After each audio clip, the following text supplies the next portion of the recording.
Hi, and welcome to Holiday Harmony, Balancing Family and Self-Care During School Breaks. My name is Christy Howley. I am a licensed therapist with a specialty in trauma, and I am the director of the Office for VPVA, which is the Office for Violence Prevention and Victim Assistance here on the Rutgers Newark campus. So today I want to bring some education and awareness to the struggle that a lot of students have, as well as staff and faculty, about heading home for the holidays. Despite what holiday you celebrate or what your family dynamic is, how old you are, how far away from family, the reality is that big holidays and big breaks don't always bring seasonal joy and excitement, and especially when there's home or extended family dynamics that are less than healthy. So today we're going to focus on validating and navigating the worries and the discomfort around holidays and extended family, addressing anxiety around conflict and arguments and discord, navigating and creating space for keeping yourself healthy and safe physically and emotionally, self-care techniques and tips to utilize, understanding boundaries and how to set them, resources and information to help you feel supported and safe. So this is being recorded. If you're in class, if you're teaching, if you're not able to make this time, that is okay. We're going to post this on our YouTube page, and this will be readily available because we recognize that not everyone is able to come in for specific services. And this is a topic that I've been working with students on every single year around the holidays, not necessarily just about the break itself, but around the anticipation of the holiday and the family and the extended family. So let's talk a little bit about why family dynamics and holidays can be so stressful. Not everyone's family situation is healthy or safe, and there can be a lot of reasons for this. You may not have a safe home to go to. So the holidays might bring about a lot of uncertainty, worries about food insecurity, shame and embarrassment. Maybe your family is not in this country or the state, and so you're going to be spending it with part of your family or none of your family or with a stranger, or you're going to be spending it alone. Maybe your relationship with your partner is preventing you from being able to spend the holiday with people who love and support you.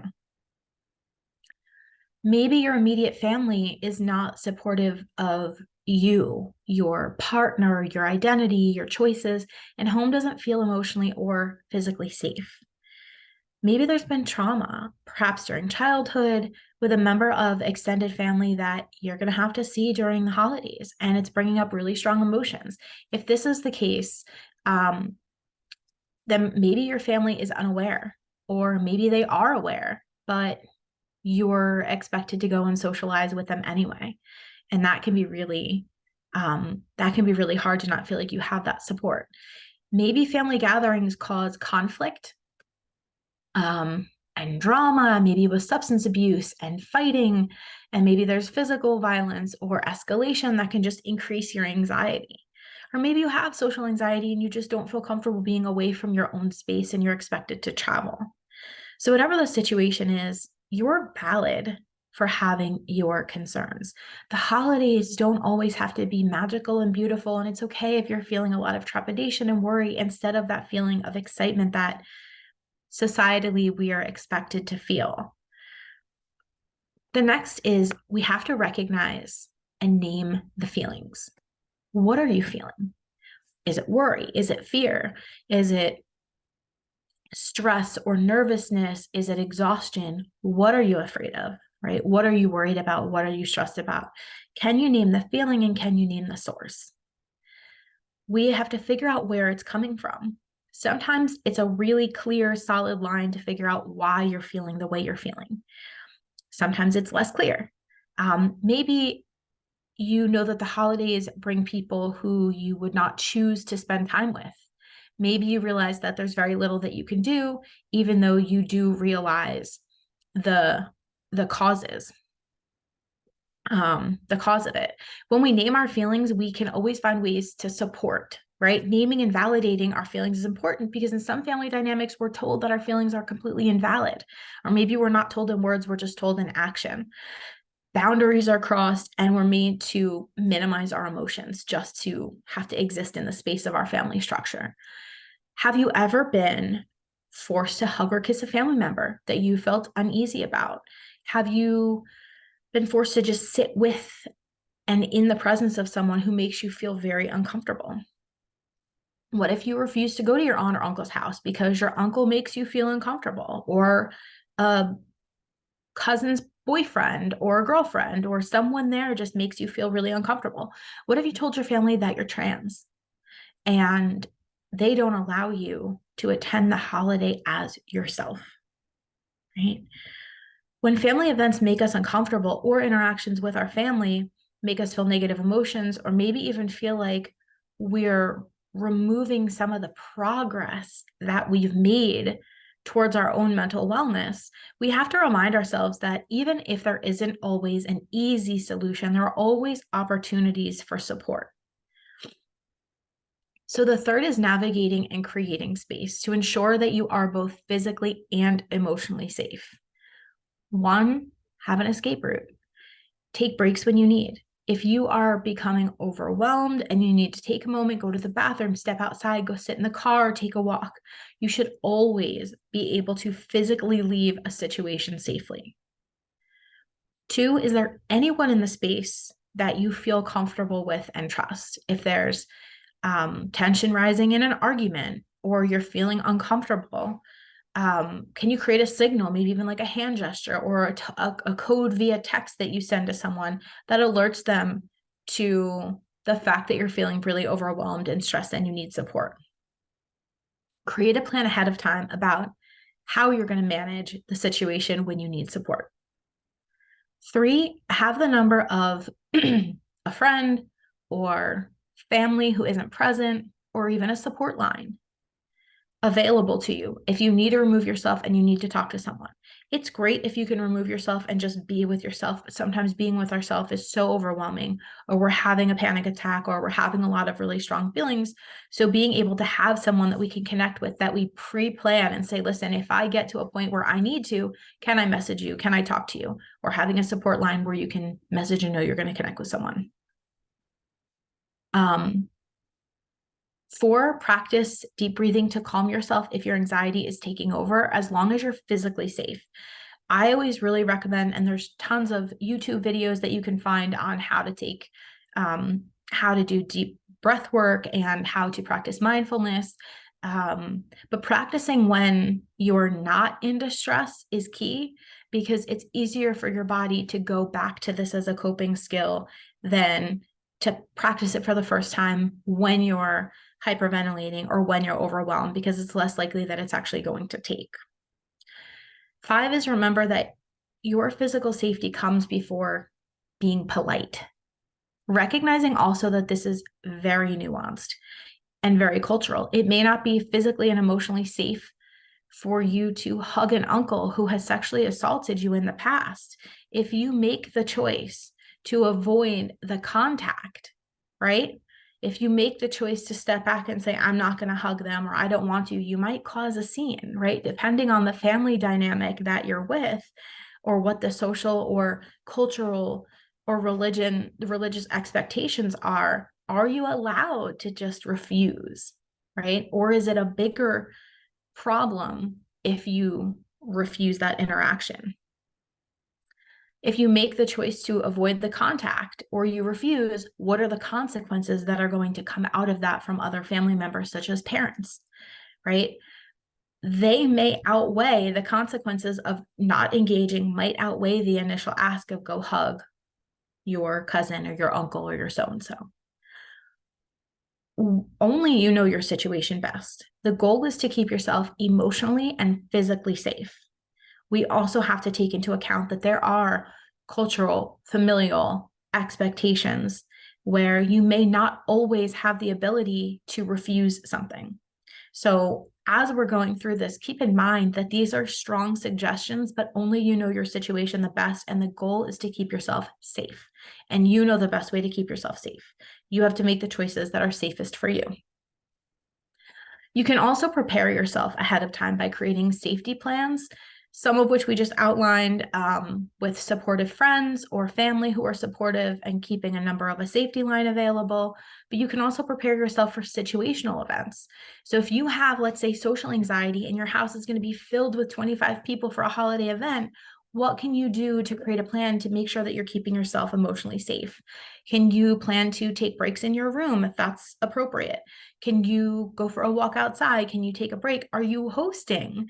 And do you need to find a way to excuse yourself?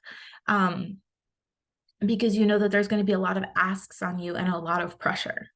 So assess the situation and figure out ahead of time, what are some ways that I can make sure that I am planning for my own emotional well-being given the situation.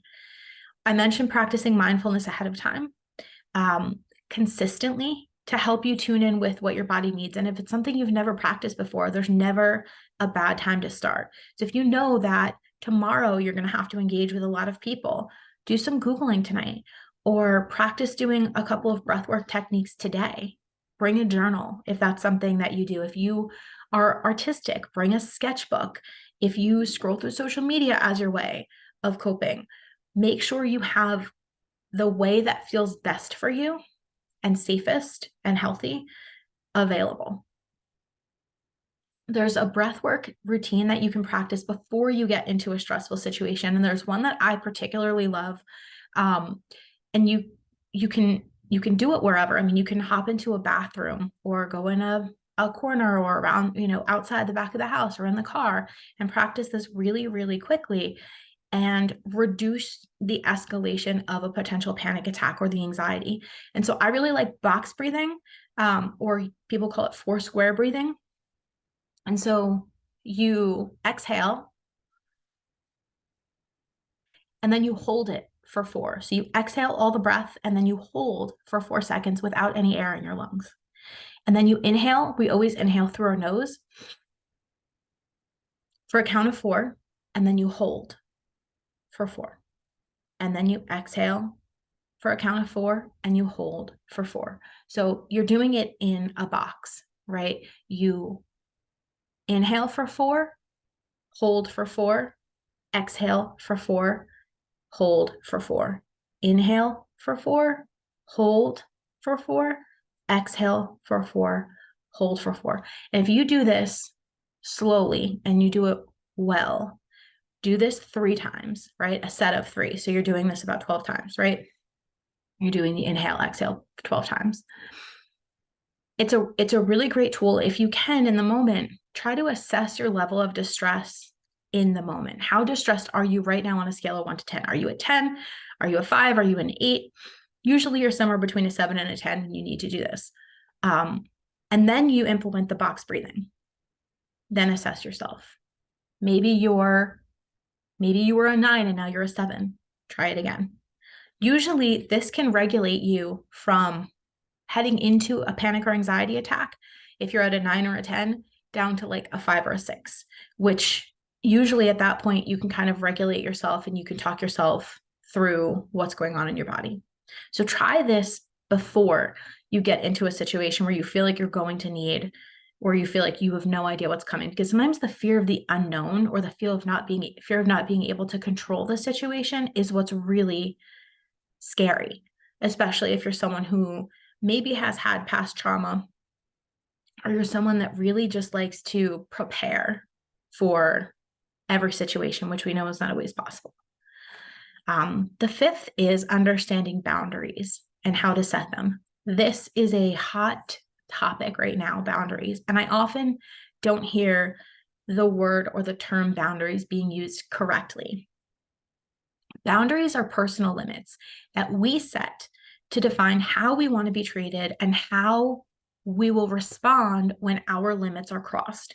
The goal of setting a boundary is to create a safer space for us and to potentially allow for improved communication with someone else. But the goal is our physical, emotional safety, right? And to set a limit for what we will and what we will not allow.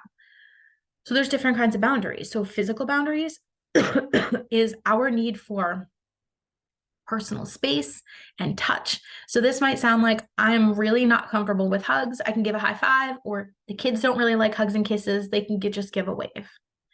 right? Maybe we have those family members who expect a hug, or come on and give grandma a hug and a kiss. Oh, you have to kiss me. I'm your grandma. No, we don't. Right. And remember, like I said, there are nuances and there are cultural differences, but we don't have to. Right. Or you can say something like, hey, thanks so much for saving that seat. I'd really prefer to sit over here. Right. They can be subtle, but we're letting people know what we are and what we're not comfortable with.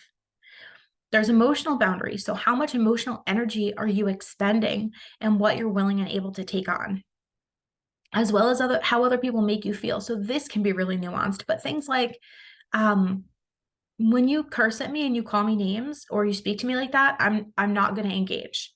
I'll speak to you when you're being respectful. Right? I'm not going to engage with you. I'm not going to continue a conversation when you're screaming at me or you're calling me names. Or we can talk about this later. I don't feel comfortable doing this when the kids or when other people are present, right? Or time boundaries, things like valuing your time and making yourself a priority. This might sound like we will absolutely come by, but we have to leave by 4, right? Very simple. Boundaries have to be direct and they have to be very clear. It's really important because if we don't set them, we become extremely resentful of both the person who is taking up our time, our space, or our emotional security, or of ourselves for allowing it, right? And then we might feel anxious, angry, and it can trigger a lot of other really strong, unpleasant emotions. Boundaries are not ultimatums. They are not demands. We can't control what other people do or how they respond. All we can control is our reaction. So if someone begins an argument, you can simply walk away. You can put your headphones on and leave the room, right? We don't have to be rude and disrespectful. Boundaries don't necessarily mean we're being mean or rude. It means that we're saying, hey, listen, I'm willing to have this conversation as long as, right? As long as you don't block the door for me to be able to leave, as long as you treat me respectfully. You can set your boundary by expressing what you will allow and what you will not allow. I'm not going to allow name calling. I'm not going to allow name calling. I'm not going to allow someone touching my kids after they said no, or continuing an argument after I said that I don't want to talk anymore. If they continue, then you remove yourself. Boundaries are not demanding other people do things, because in that sense, we're trying to control what someone else does, and we simply can't control what someone else does. Boundaries are not telling other people, you need to leave, right? If you're uncomfortable, you can absolutely take control of the situation by removing yourself, right? It's really important that we learn to address and recognize our needs and then learn how to adequately articulate them, as well as being able to follow through if a boundary is violated. And then finally, resources and information to feel supported and safe. So we talked a little bit about having a family member who is not present or a friend who's not present to have that connection with ahead of time to say, hey, listen, I might need some support. I might reach out. But there are other ways where you can access support. There are plenty of ways that the holidays can bring up negative emotions or make you feel exhausted or unsafe. And in the event that you don't have a safe person to talk to or reach out to, here are a few that you can utilize. Our department, the Office for Violence Prevention and Victim Assistance, VPVA, has a confidential, anonymous text-based support line. It is run by students who have been trained in mental health and crisis intervention, called peer advocates, right? This service is called the Helpline. It is open 7 days a week, virtually by text.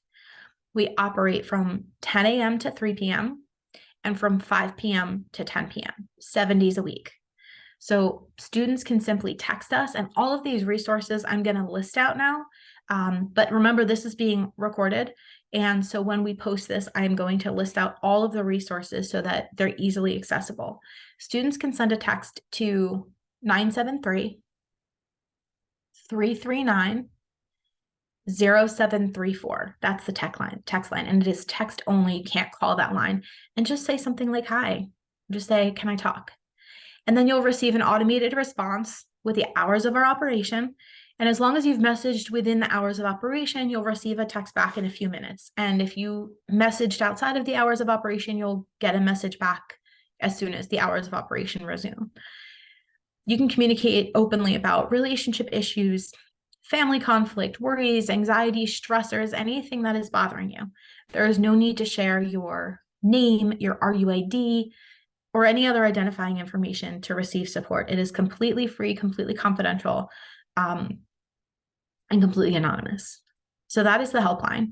The second one, anyone in distress can call or text 988. It was formerly the suicide prevention line. This line is now for anyone who is experiencing mental health overwhelm, who is having thoughts of ending their life, or are in any type of emotional crisis and need support. Obviously, if there is someone who is in distress, actively in distress, or there is a serious risk of harm, 911 is always the preferred contact. 988 is available for phone or text support. Another resource is if you are in a domestic violence situation, we're talking about partner abuse or familial abuse, but you don't wish to contact law enforcement, or maybe you're not in immediate danger, but you want to talk to someone, you can contact the National Domestic Violence Hotline. So this is for anyone who might want clarification about what abuse is. They want to talk through their situation. They want to go through safety planning. Maybe they want next steps. Maybe they're ready to leave the relationship and they want to talk to someone about possibly going to a shelter. They just want support. The national service can connect you with local resources. And their number is 800-799-7233. And remember, I will put all the resources. All the resources will be available. The Rutgers University Newark Counseling Center also has a crisis line that can be reached after hours. And their phone number is 833-646-1526. So for students of RUN who want to connect with a licensed therapist outside of holiday breaks, there are several options. The Counseling Center does provide individual support for students who are struggling with emotional issues, academic concerns, mental health issues, and they need the support of a professional. So students can reach out to 973-353-5805 to schedule an appointment with a clinician. There's also a great new program called You Will. It's you, the letter U, Will, W-I-L-L. And it's a service that students can use to connect with a therapist for telehealth visits outside of the counseling center. Students can create an account and get connected. And all you have to do is visit app.u, the letter U, will.com. And you can create your own account and you can get connected with therapy services. And finally, our office, VPVA, in addition to having the helpline, we also have therapy services specifically for students who identify as survivors of interpersonal violence. So when we say IPV, interpersonal violence, we're talking about domestic violence, dating violence, stalking, harassment, sexual assault. Right. The therapy services are specifically for survivors, but we also have support services for any student at the university who says, I just need some support. Maybe your partner disclosed something, maybe over holiday break, something happens and you're not really sure how to label it or what it means. Or maybe you have a family member who you're trying to get support for, trying to understand their situation better. So if you reach out to run.vpva at rutgers.edu, you can schedule an appointment, you can ask for support, and we can connect you with the right type of services that you need. And don't forget about the helpline. That's the tech service, and that is going to be available all Thanksgiving break, all winter break. And again, the number is 973-339-0734. When we're coping with difficult family members and unsafe and uncomfortable situations over breaks and during the holidays, For some people, that's the unfortunate reality of their situation, but that doesn't mean that there isn't support. And it doesn't mean that there's not ways to protect yourself and maintain your emotional security. And remember that consent is not just about sex. You own your body and your body autonomy, and bodily autonomy starts young. So if you see cousins or children that are just uncomfortable with hugs, you can have that conversation, maybe with the parents, maybe with the kids. Are you comfortable with that? Right? It's all about starting the conversation around what is comfortable and what's not. And remember, your safety is paramount. You know your family and you know your situation the best, and you know what is safest for you. Please don't hesitate to reach out with questions or support and have a healthy and supported break.